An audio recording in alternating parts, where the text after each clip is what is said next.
ఉదయం వెలుతురు మెల్లగా ఆకాశాన్ని తాకుతున్నా ఆ ఇంట్లో మాత్రం చీకటి ఇంకా పోలేదు. ఎందుకంటే ఆ ఇంట్లో ఒకప్పుడు నవ్వులు నింపిన ఒక అమ్మాయి శబ్దం ఇక వినిపించబోదని ఆ గోడలకే ముందే తెలిసిపోయింది. గడియారం టిక్ టిక్ అనే శబ్దం మాత్రమే ఆ నిశ్శబ్దాన్ని గుర్తు చేస్తోంది. కానీ ఆ శబ్దం కూడా ఆ ఇంటి బాధను మింగలేకపోతుంది. ఒక మూలలో పడి ఉన్న ఫోన్ స్క్రీన్పై ఇంకా ఒక వీడియో పాజ్ అయి ఉంది. అందులో ఒక అమ్మాయి నవ్వుతోంది. ఎంతో అమాయకంగా, ఎంతో నిజాయితీగా. హాయ్ ఫ్రెండ్స్ అని చెప్పబోతున్న క్షణంలో ఆ వీడియో ఆగిపోయింది.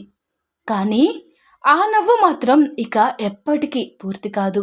ఎందుకంటే ఆ నవ్వు వెనుక దాగిన బాధను ఈ ప్రపంచం చాలా ఆలస్యంగా గుర్తించింది. ఆ అమ్మాయి వైష్ణవి. ఒక చిన్న ఊరిలో పుట్టి పెద్ద కలలు కనింది. తన జీవితంలో ఎప్పుడు ఎవ్వరు పట్టించుకొని బాధలను తనే ఒంటరిగా మింగేసుకొని నవ్వుతూ బ్రతకడం నేర్చుకుంది. తనకి ఉన్న చిన్న ఫోన్ తన ప్రపంచమైంది. అదే ఆమెకు ధైర్యం ఇచ్చింది. అదే ఆమెకు గుర్తింపు తెచ్చింది. యూట్యూబ్ అనే చిన్న వేదికపై తన సాధారణ జీవితాన్ని చూపిస్తూ వేల మంది మనసులు గెలుచుకుంది. ఆమె నవ్వు చూస్తే వాళ్ళకి సంతోషం కలిగేది. కానీ ఆమెకి మాత్రం ఆ నవ్వు ఒక ముసుగు మాత్రమే. ఎందుకంటే నిజమైన జీవితం కెమెరా ఆఫ్ అయిన తర్వాత మొదలయ్యేది. అక్కడ ఆమె ఒంటరిగా ఉండేది. తన సమస్యలతో, తన కన్నీళ్లతో, తన నిశ్శబ్దంతో. అప్పుడే ఆమె జీవితంలోకి ప్రేమ అనే ఒక ఆశ వచ్చి చేరింది. ఆ వ్యక్తి ఆమెతో మృదువుగా మాట్లాడాడు. ఆమెను అర్థం చేసుకున్నట్టు నటించాడు. ఆమె బాధలను వినగలిగినట్టు చూపించాడు. నేను ఉన్నాను అన్న ఒక్క మాటతో ఆమె మనసు గెలుచుకున్నాడు. ఆమె జీవితంలో ఎప్పుడు కావాల్సిన ఒక ఆధారంలాగా కనిపించాడు. ఆ మాటలు నిజమని నమ్మిన వైష్ణవి తన భవిష్యత్తును అతనికి అప్పగించింది. తన కుటుంబాన్ని ఒప్పించి అతనిని పెళ్లి చేసుకుంది. ఎందుకంటే ప్రేమంటే నమ్మకం అని ఆమె నమ్మింది. ఒక మనిషి మాటల్లో జీవితం వెతికింది. పెళ్ళైన మొదటి రోజులు ఆమెకి కలల్లాగా అనిపించాయి. కొత్త ఇల్లు, కొత్త బంధాలు, కొత్త ఆశలు ఆమె గుండెల్లో కొత్త వెలుగు నింపాయి. కానీ ఆ వెలుగు ఎక్కువ కాలం నిలవలేదు. ఎందుకంటే ఆ ఇంట్లో ప్రేమ కంటే డబ్బుకే ఎక్కువ విలువుందని ఆమెకు త్వరలోనే అర్థమైంది. మొదట చిన్న మాటలతో మొదలైన ఒత్తిడి ఇంకా కొంచెం డబ్బు తెచ్చివ్వు అనే మాటతో మొదలై నీ వల్ల ఏమీ ఉపయోగం లేదు అనే అవమానంగా మారింది. ఆమె ఇచ్చింది, ఆమె కుటుంబం ఇచ్చింది. కానీ వారి ఆశలు మాత్రం ఎప్పటికీ తీరలేదు. వైష్ణవి బయట ఎవ్వరికీ చెప్పలేదు. ఎందుకంటే ఆమెకి ఒక భయం ఉంది. ప్రేమించి పెళ్లి చేసుకున్నాను అని చెప్పుకున్న తర్వాత ఇప్పుడు సమస్యలు ఉన్నాయని ఒప్పుకుంటే తన నిర్ణయం తప్పు అయిందని ప్రపంచం చెబుతుందేమో అని ఆమె మౌనం ఎంచుకుంది. ప్రతి రాత్రి ఆమె ఒంటరిగా ఏడ్చేది. కానీ ఉదయం మాత్రం అదే నవ్వుతో కెమెరా ముందు నిలబడేది. ఎందుకంటే ఆమెకి తన బాధల కంటే తన ప్రేక్షకుల సంతోషం ముఖ్యమైంది. అంతలో ఆమె జీవితంలో ఒక చిన్న వెలుగు పుట్టింది. ఆమె గర్భవతి అయింది. తన గుండెల్లో ఒక కొత్త ప్రాణం పెరుగుతోందని తెలుసుకున్నప్పుడు ఆమెకి మరోసారి బ్రతకాలనే ఆశ వచ్చింది. ఇప్పుడైనా అన్నీ మారతాయి అని ఆమె తనని తాను నమ్ముకుంది. మన బిడ్డ కోసమైనా అతను మంచివాడవుతాడు అని ప్రతిరోజు ఆశ పెట్టుకుంది. తన కడుపులో పెరుగుతున్న ఆ చిన్న ప్రాణంతో మాట్లాడుకుంటూ తన బాధల్ని మర్చిపోవడానికి ప్రయత్నించింది. కానీ ఆ ఆశ కూడా ఆమెను మోసం చేసింది. వేధింపులు ఆగలేదు. మాటలు ఇంకా గాయపరిచేలా మారాయి. ఒకరోజు చిన్న గొడవ పెద్ద విషాదంగా మారింది.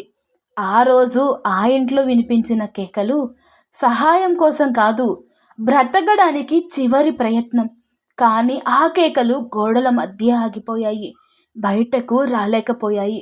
ఎందుకంటే ఆమెను కాపాడే ఒక మనిషి కూడా అక్కడ లేడు. కోపం అందంగా మారిన ఒక మనిషి తన ముందు ఉన్న ప్రాణం విలువ మర్చిపోయాడు. తన చేతుల్లోనే తన భార్య ప్రాణం తీసేశాడు. ఒక్క క్షణంలో ఒక అమ్మాయి జీవితం ముగిసింది. ఆమె కడుపులో ఉన్న పసిబిడ్డ కల కూడా అక్కడే ఆగిపోయింది. ఒకప్పుడు నవ్వులతో నిండిన ఆ ఇల్లు ఇప్పుడు నిశ్శబ్దంతో నిండిపోయింది. ఇప్పుడు మిగిలింది ఏమిటి అంటే కొన్ని వీడియోలు మాత్రమే, కొన్ని నవ్వులు మాత్రమే, కొన్ని జ్ఞాపకాలు మాత్రమే. ఆ వీడియోలు చూస్తే ఇంకా ఆమె బ్రతికే ఉందేమో అని అనిపిస్తుంది. కానీ నిజం మాత్రం చాలా క్రూరం. ఆమె నవ్వు ఇక ఎప్పటికీ తిరిగి రాదు. ఆమె కథ మాత్రం ఒక హెచ్చరికగా మిగిలింది. ప్రతి నవ్వు వెనుక సంతోషం ఉండదు. ప్రతి నేను బాగున్నాను అన్న మాట నిజం కాదు. ఒక అమ్మాయి మౌనం చాలాసార్లు ఆమె బాధ కంటే ప్రమాదకరం. సమస్యలు ఉంటే చెప్పాలి, సహాయం అడగాలి. ఎందుకంటే ఒక మాట చెప్పి ఉంటే ఒక ప్రాణం కాపాడబడేదేమో. ఒక అడుగు వెనక్కి వేసుంటే ఒక జీవితం మిగిలేదేమో. చివరికి ఒక నిజం మాత్రమే మిగిలింది. ఒక అమ్మాయి తన బాధను దాచుకొని నవ్వుతూ బ్రతికింది. కానీ ఆమె మౌనం ఆమె ప్రాణాన్ని తీసుకుంది. ఇప్పుడు ఆమె కథ వినే వాళ్ళ కళ్ళల్లో నీళ్లు తెప్పిస్తుంది. కానీ ఆమెకి మాత్రం ఆ కన్నీళ్లు అవసరం లేదు. ఆమెకి అవసరం ఉన్నది ఒకప్పుడు అర్థం చేసుకునే ఒక మనిషి మాత్రమే. ప్రేమ పేరుతో మోసం చేసే ప్రతి ఒక్కరిని గుడ్డిగా నమ్మే ముందు ఒక్కసారి ఆగి ఆలోచించండి. ఎందుకంటే ప్రేమ అనేది మన జీవితాన్ని నిలబెట్టాలి, కానీ మన ప్రాణాలని తీసుకునే స్థాయికి తీసుకెళ్తే అది ప్రేమ కాదు. అది ఒక మాయ, ఒక మోసం, ఒక నరకం. ఒక మనిషి 2 మంచి పాటలు మాట్లాడాడని అతడే మన ప్రపంచం అని అనుకొని తల్లిదండ్రుల్ని పక్కన పెట్టి అతని కోసం ప్రాణం పెట్టేంతగా నమ్మకం పెట్టుకుంటే చివరికి మనం కోల్పోయేది ప్రేమ కాదు, మన జీవితం, మన భవిష్యత్తు, మనల్ని ప్రాణం కంటే ఎక్కువగా ప్రేమించే వాళ్ళ హృదయాలు. ఒక్కసారి ఆలోచించండి. మనం పుట్టినరోజున మొదటగా ఎవరు మన చేతిని పట్టుకున్నారు? మనం ఏడ్చినప్పుడు రాత్రంతా నిద్రపోకుండా ఎవరు మోసుకున్నారు? మనకి చిన్న గాయమైన వాళ్ళ గుండె తట్టుకోలేకపోయింది. మనం నవ్వితే వాళ్ళ ప్రపంచం వెలిగిపోయింది. మనం బాధపడితే వాళ్ళ ప్రాణం బయటకు వచ్చినంత పని అయ్యేది.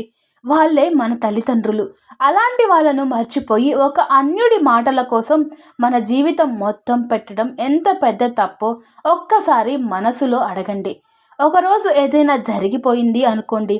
ఆ అమ్మాయి శరీరం ముందు పడి ఉంటే, కళ్ళల్లో ప్రాణం లేకపోతే అప్పుడే అర్థమవుతుంది తల్లిదండ్రుల గుండెల్లో ఎలాంటి తుఫాను జరుగుతుందో. అమ్మ అని పిలిచే కూతురు ఒక్కసారిగా నిశ్శబ్దంగా మారిపోతే ఆ తల్లి గుండె ముక్కలవ్వడం ఎలా ఉంటుందో ఊహించగలరా? చిన్నప్పటి నుంచి తన భుజాలపై మోసుకున్న నాన్న చేతుల్లో చివరికి తన కూతురు శవంగా పడితే ఆ నాన్న ప్రాణం బ్రతికే ఉందా? కూతురు కోసం ఎన్నో కలలు కట్టిన వాళ్ళ కళ్ళ ముందు ఆమె కలలు కాదు, ఆమె జీవితం నేలమట్టం అయిపోతే ఆ బాధని మాటతో ఎలా చెప్పగలం? ప్రపంచం మాత్రం 2 రోజులు మాట్లాడుతుంది, ఒక వార్తలా చూస్తుంది, తర్వాత ఖచ్చితంగా మర్చిపోతుంది. కానీ ఆ తల్లిదండ్రులకు మాత్రం ప్రతిరోజు ఒక నరకం. ప్రతి మూలలో ఆమె జ్ఞాపకం, ప్రతి నిశ్శబ్దంలో ఆమె శబ్దం, ప్రతి రాత్రి ఆమె పేరు పిలుస్తూ ఏడవాల్సిందే. నా పాప ఒక్కసారి తిరిగి వస్తే చాలు అని కోరుకునే ఆ హృదయానికి ఎలాంటి సమాధానం ఉంటుంది? అందుకే ఒక క్షణం కోపం, ఒక క్షణం మోసం, ఒక క్షణం నిరాశ, ఇవేవి మన ప్రాణం కంటే పెద్దవి కావు. మనం లేకపోతే మనల్ని ప్రేమించే వాళ్ళు బ్రతకలేరు అన్న విషయం గుర్తుంచుకోండి. సమస్యలు వస్తాయి, మోసాలు జరుగుతాయి, కానీ జీవితం ఒక్కటే. దాన్ని ఇలా వదిలేయటం మంచిది కాదు. పోరాడి గెలవాలి, మాట్లాడాలి, చెప్పాలి, సహాయం అడగాలి. దయచేసి ప్రేమ పేరుతో మోసం చేసే వాళ్ళ కోసం మీ ప్రాణం పెట్టద్దు. మీ కన్నీళ్లు చూసి నిద్రపోని తల్లిని గుర్తుపెట్టుకోండి. మీకోసం ఎన్ని కష్టాలు పడ్డ నాన్నని గుర్తుపెట్టుకోండి. మీ జీవితం వాళ్ళ ఆశ, వాళ్ళ శ్వాస, వాళ్ళ ప్రపంచం. మీరు లేకపోతే వాళ్ళ ప్రపంచం పూర్తిగా చీకటిగా మారిపోతుంది. ఆ చీకటిని ఎవ్వరు తొలగించలేరు. ఈ వీడియో చివరి వరకు చూసి కూడా మీ మనసు కదలలేదంటే ఇంకేం చెప్పాల్సిన అవసరం లేదు. కానీ ఒక్క క్షణమైనా మీ గుండె బరువెక్కిందంటే వెంటనే ఒక లైక్ చేయండి, ఈ వీడియోను షేర్ చేయండి. ఎందుకంటే ఇది ఒక కథ కాదు, ఇంకో ప్రాణం కాపాడే హెచ్చరిక కావచ్చు. మీ ఫీలింగ్ కామెంట్లో చెప్పండి. ఇలాంటి నిజాలు తెలుసుకోవాలంటే ఇప్పుడే మన ఛానల్ సబ్స్క్రైబ్ చేసుకోండి.